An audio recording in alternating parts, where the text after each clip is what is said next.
Ladies and gentlemen, welcome to the grand stage of chess, where the minds of chess titans clash in a breathtaking way of strategy and precision.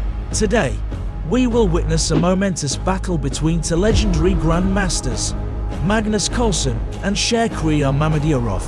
Magnus Carlsen, the chess prodigy and reigning world champion, has always captivated the world with his unfathomable genius on the chessboard. Today, he faces an opponent known for his tactical brilliance, Shakhriyar Mamedyarov.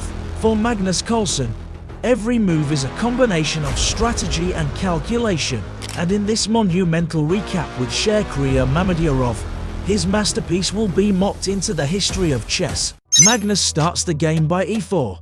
Mamedyarov replied with the 5, knight f3 by Carlsen and knight c6. Now that the Ruy-Lopez norm has developed and bishop a4, knight f6 and now opening variations are played. The primary move is d4, but Magnus chooses a sideline with rook e1 taking on c6 d6, and now c5 is the best move to weaken the knight, which is precisely what Mamedyarov did. However, given that you can't take on c5, e5 knight is hanging because black has already equalized out of the opening, and Magnus must go knight to d5 here to attack the bishop and get into an equal position.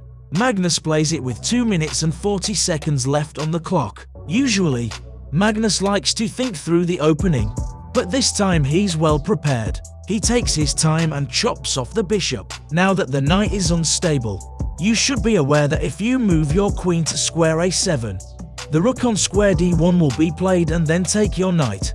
So you should keep the knight in check. Queen c5 is also a blade.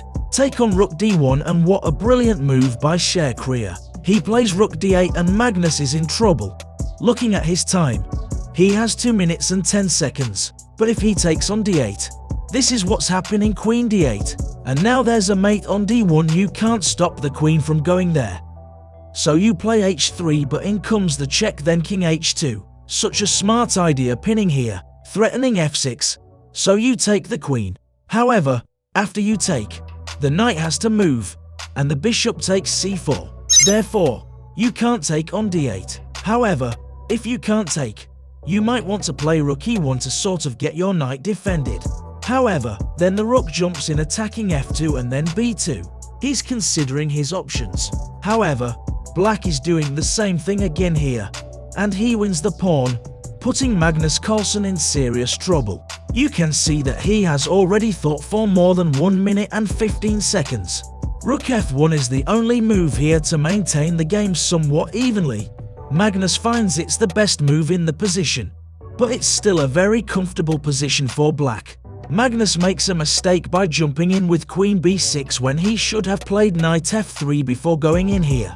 Magnus Carlsen is in serious difficulty now that he has 40 seconds remaining in the game. Magnus Carlsen is losing this game because his knight is pinned. Mamedyarov made a smart decision because knight e3 can no longer move.